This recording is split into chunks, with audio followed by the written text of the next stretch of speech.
नमस्कार दोस्तों, मैं स्कंद आप सबका अपने YouTube चैनल पर स्वागत करता हूं। दोस्तों, आज हम नया चैप्टर पढ़ेंगे फिजिक्स में, जिसका नाम है वेव मोशन एंड साउंड, तरंग गति और ध्वनि। ठीक है, तो पहले हम जानेंगे तरंग गति के बारे में, वेव के बारे में, ये क्या चीज़ है। देखो, अभी जो कुछ लिखा है उस पर ध्यान मत दो, सिर्फ सुनो बात को, फिर हम बताते हैं इसमें क्या क्या हमने इम्पोर्टेंट पॉइंट बनाए हैं। देखो, तरंग के बारे में, तरंग क्या है? तरंग किसी माध्यम में उत्पन्न डिस्टरबेंस का एक ऐसा पैटर्न है। सुनना बात को, तरंग किसी माध्यम में उत्पन्न डिस्टरबेंस का ऐसा पैटर्न है जो माध्यम के कणों के ट्रांसमिशन के बिना एक स्थान से दूसरे स्थान तक एक निश्चित वेग से गति करती है और एनर्जी ट्रांसफर करती है, और इन डिस्टरबेंस की गति वेव मोशन कहलाती है। अब देखो, ये तो भाषा होगी फिजिक्स के अनुसार। अब जनरल वे में कैसे समझते हैं? देखो, कोई माध्यम है, आप चिल्ला रहे हो, जैसे पहाड़ी पर जाके या किसी बंद कमरे में।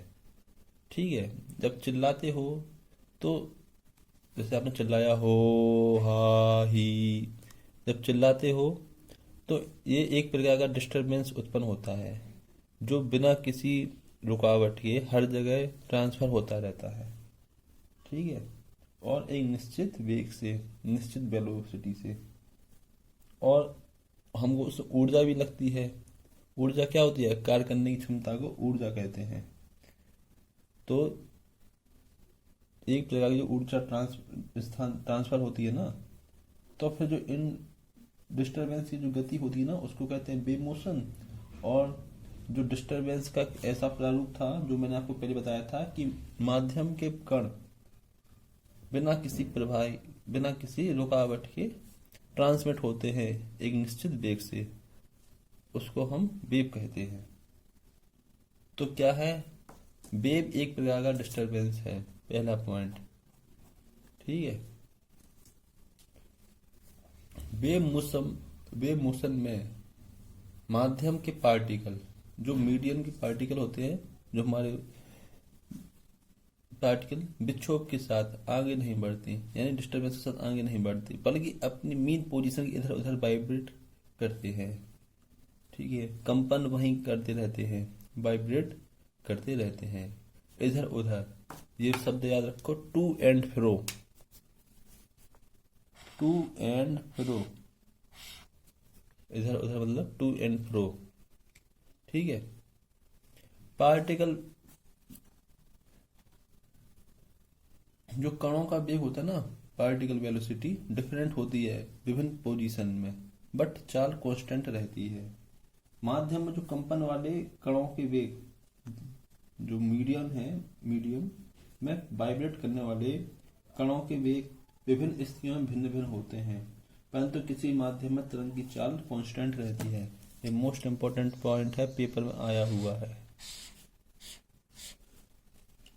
ठीक है, माध्यम में कंपन करने वाले कणों के वेग विभिन्न स्थितियों में भिन्न भिन्न होते हैं, परंतु किसी माध्यम में तरंग की चाल नियत रहती है। तो अभी हमने 3 पॉइंट डिस्कस किए। ये 3 पॉइंट में हमने क्या जाना? हमने जाना कि तरंग किसी माध्यम में उत्पन्न डिस्टरबेंस का ऐसा पैटर्न है जो माध्यम के कणों के ट्रांसमिशन के बिना एक स्थान से दूसरे स्थान तक एक निश्चित वेग से गति करती है। तरंग एक निश्चित वेग से एक स्थान से दूसरे स्थान तक गति करती है। तरंग एक मतलब किसी माध्यम में उत्पन्न डिस्टरबेंस मतलब विक्षोभ का पैटर्न है। क्या तरंग क्या है? डिस्टरबेंस है, इसको बोलते हैं विक्षोभ। एक दो पॉइंट ये हो गया। ठीक है, जो माध्यम के तरंग माध्यम के कणों के वास्तविक प्रवाह के बिना एक स्थान से दूसरे स्थान तक एक निश्चित वेग से गति करती है और ऊर्जा ट्रांसफर करती है। ठीक है, एक पॉइंट तो लिख लेते हैं। वेव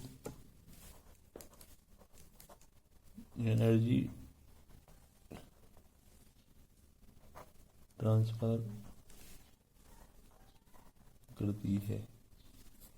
ठीक है, ये ऐसा रीजन में क्वेश्चन आए हुए हैं, ये स्टेटमेंट में डायरेक्टली पूछ लेते हैं। अब हम बात करते हैं, ये फिगर देख रहे होंगे आप लोग, ये चित्र, इसी चित्र पर पूरी कहानी है। ये 3 पॉइंट बता दिए, ये तो पेपर में कभी कभार आए हुए हैं, लेकिन सबसे ज़्यादा जो पॉसिबिलिटी बनती है वो इससे बनेगी, इस चीज़ से। ठीक है, जो टर्मिनोलॉजी है ना वेव से रिलेटेड, उसके बारे में समझना है। देखो ये चित्र देख रहे होंगे, पार्टिकल की मीन पोजीशन, देखो ये है पार्टिकल की मीन पोजीशन।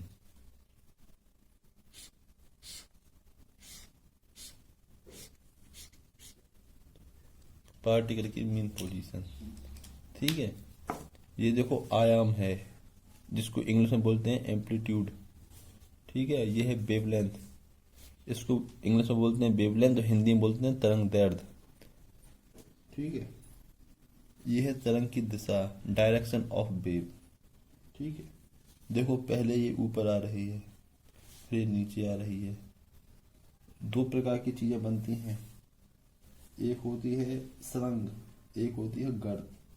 ठीक है, जिस गर्त है नीचे, ये है सुरंग, और ये मैक्सिमम बनता है यहाँ पे एम्पलीट्यूड। ठीक है, ऊपर जाना नीचे जाना, ये फुल वेव में साइकिल है, हाफ वेव में साइकिल है, फुल वेव में साइकिल है, हाफ वेव में साइकिल है, ये फुल वेव में साइकिल है, हाफ वेव में साइकिल है। ठीक है, तो इसमें क्या क्या चीजें होती हैं, इसमें एक तो एम्पलीट्यूड होता है। ठीक है, दूसरा इसमें होता है आपका क्या, फ्रीक्वेंसी, जिसको बोलते हैं आवृत्ति। ठीक है, इसमें होता है आपका टाइम पीरियड, आवर्तकाल बोलते हैं इसको।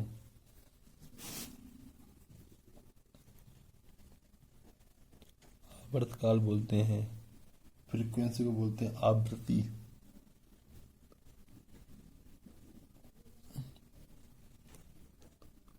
एम्पलीट्यूड को बोलते हैं आयाम।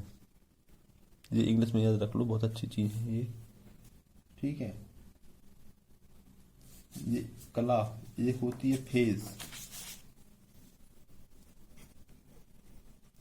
फेज होता है, एक होता है वेवलेंथ।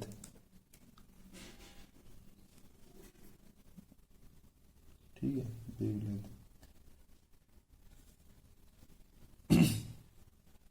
ठीक है, तो ये तो टर्मिनोलॉजी है। जैसे मैं कुछ जर्नल में मैं आपको एम्पलीट्यूड के बारे में बताऊं कि एम्पलीट्यूड को आयाम बोलते हैं, फिर आप फ्रीक्वेंसी को आवृत्ति, आवर्तकाल, ये तो हमें ये सब चीज जानना है, इन्हीं के बारे में पढ़ना है। ये डेफिनेशन आती हैं इनसे, ये हम पढ़ेंगे आप अब नेक्स्ट वीडियो में। तो आज हमने सिर्फ इंट्रोडक्शन ही जाना तरंग गति के बारे में, और ध्वनि भी लिखा है। ध्वनि ये एक अलग है, इसी में पार्ट 2 है इसमें, जिसमें हम ध्वनि के बारे में पढ़ेंगे, जिसमें आपने sonic wave, ultrasonic wave, infrasonic wave, ये सब इसी में आती हैं। तो एक बार रिवीजन करते हैं इसी सब चीजों का। ध्वनि क्या है, एक तरंग क्या है, किसी माध्यम में जनरेट डिस्टरबेंस का ऐसा पैटर्न है जो माध्यम के कणों के वास्तविक प्रवाह के बिना एक स्थान से दूसरे स्थान तक निश्चित वेग से गति करती है। वेव क्या है, वेव एक प्रकार की स्वतंत्र चीज है, एक डिस्टरबेंस है जो माध्यम में बिना किसी रुकावट के एक स्थान से दूसरे स्थान तक निश्चित वेग से गति करती है।